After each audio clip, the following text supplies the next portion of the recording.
नारायण हरि नारायण हरि। मैं गुरु जी के प्रसंग ज्यादा बोल नहीं सकता हूँ, फिर मैं दूसरी दुनिया में हो जाता, इसीलिए मैं उस रास्ते जाते ही नहीं, वापस आ जाता। नहीं तो संस्मरणों में जो आनंद आता है, जब मस्ती होती है, गुरु जी के सानिध्य में जो दिन बीते होते ना, अगर उत्तम शिष्य है तो भूल नहीं सकता,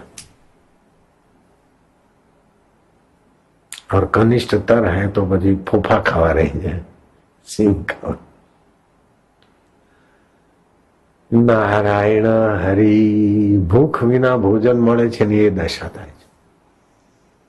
बिना भूख के जो सजी थाली मिलती है ना, उसकी कदर नहीं। भूख लगे ना तो भाई रूखी सूखी रोटी भी बहुत स्वाद देती। ऐसी अपने को परमात्मा प्राप्ति की भूख लग जाए,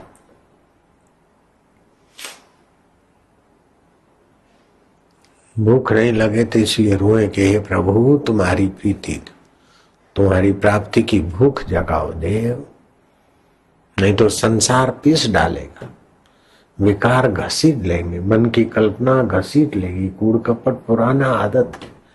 चूहे बने होंगे तभी भी छुपा के उठाया होगा, बिलार बने होंगे तो भी झड़पा होगा, चिड़िया बने होंगे तभी यूं करके चोंच मारी होगी।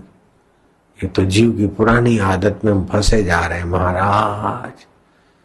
एवो दी देखाड़ वाला एवो दी उगाड़, भूलावी हूँ मारू ने तारा में डूबाड़। आ हूँ छू ना मारू छे, मारू इंसल्ट छे, आम ना रहवाना, आम नहीं ना, हमारे कई स्वतंत्रता જોઈએ ને, हमारी भी कोई डिजायर હોય, ઈચ્છા। अरे इच्छाओं में तो आखू जगत मरी है। मेरी होशो जल जाए, तेरी होशो रह जाए। हमने तो ऐसा व्रत लिया कि गुरु की आज्ञा ही हमारा मंगल करे। हम तो बाल छटवाते कटवाते न तो भी चिट्ठी लिखते, और गुरु जी की आज्ञा आती तब छटवाते कटवाते। उस समय तो मोबाइल होते तभी हम नहीं रखते, हम पढ़ते ही नहीं थे अखबारें, इधर उधर का किताब भी नहीं रखते थे। जो गुरु जी की पसंद का साहित्य वो ही पढ़ना, बस। जो उठाया पढ़ने लग गए। ऐसे मनमुख लड़के तो इधर रहते हैं, ऐसे मनमुख लोग तो इधर रहते हैं मेरे पास। हम गुरु जी के इशारे के बिना का न बनाते थे, न खाते थे, न पढ़ते थे, न गुरु जी के सिद्धांत में अपने को डाल दिया। हमारा तो काम बन गया। काम तो 40 दिन में बना, फिर उसको बराबर गहरा, मैं उसकी नींव गहरी डालने के लिए 7 साल हमने मिला। और फिर हमने दूसरी भी यात्राएं की साधना में। है शक्तिपात कर दिया था। चंदीराम का शरीर ऐसा मोटा था, जरा सा नजर डाला, कुंडली जागृत हुई और सारी बीमारियां चली गई। दम्मा चला गया, टीबी चली गई, पित्त की बीमारी थी चली गई। 55 साल की उम्र में मरने की कगार पे चंदीराम 86 साल तक बादशाह होके जिए। अंत समय वैद्य मिलने आए, बोले कैसे? बोले मैं ठीक। पैरालाइज हो गया, अपने आप चंदीराम ठीक हो गया। बेहोश हो गया, अपने आप ठीक हो गया। हॉस्पिटल में हम नहीं ले गए, दुनिया जानती। चंदीराम ने गुरु से निभाया तो गुरु की कृपा ने भी चंदीराम से निभाया है। महंत डीसा, अब उनका बेटा भी निभा रहा है तो फिर गुरु की कृपा भी निभाएगी उनसे। दुनिया क्या जाने। नारायण नारायण नारायण। हम गुरु से निभाते हैं तो हम गुरु पर कृपा नहीं करते, हम अपने ऊपर कृपा करते। और गुरु से हम गद्दारी करते हैं तो गुरु से नहीं करते, हम अपने साथ गद्दारी करते। हम भगवान से या गुरु से प्रीति करते हैं या सेवा करते तो अपना भला करते, पीठ देते तो हम अपनी कब्र खोदते। अगर मैं पीठ देके चला आता तो तुम्हारे पास क्या है जितना मेरे पास था उस समय? रोज का 10-15 तोला सोना कमा के रख देते, फिर भी हम नहीं लौटे।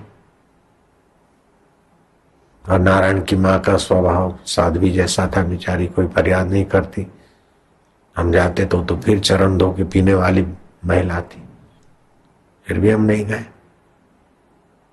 7 साल में 7 मिनट तो क्या 7 सेकंड भी हमने शारीरिक स्पर्श नहीं किया है।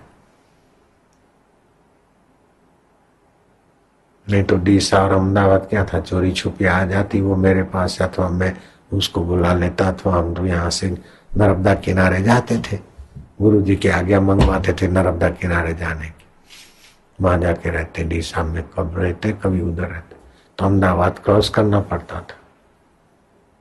तो गुरु जी की आज्ञा मांगते थे, वो रो रही है माँ, अगर आपकी आज्ञा हो तो फिर हरगोविंद पंजाब के यहाँ हूं।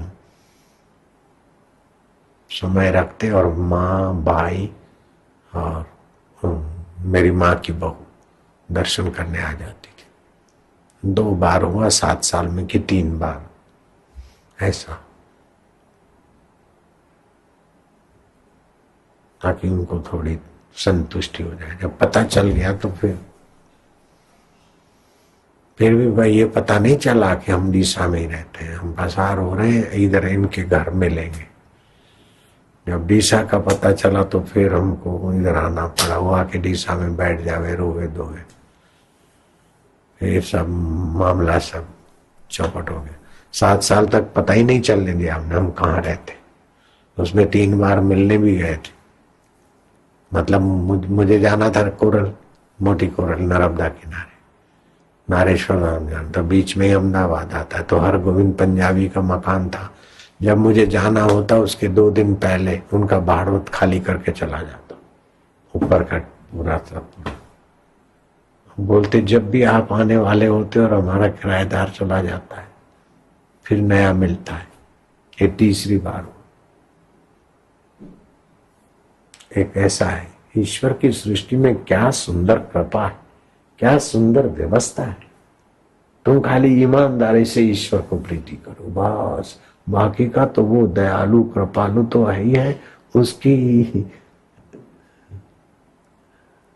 परम पवित्र, परम सात्विक, परम पतिव्रता माया देवी भी उनके बच्चों को खूब खूब उन्नत कर देती। तू था मारो तो हूं थू तारो, तू नहीं मारो तो माथु कूट तारू। ले भगवान बोलते तू हो जा मेरा तो जग हो जाएगा तेरा, तू नहीं मेरा तो सिर कूट तेरा। ले ओ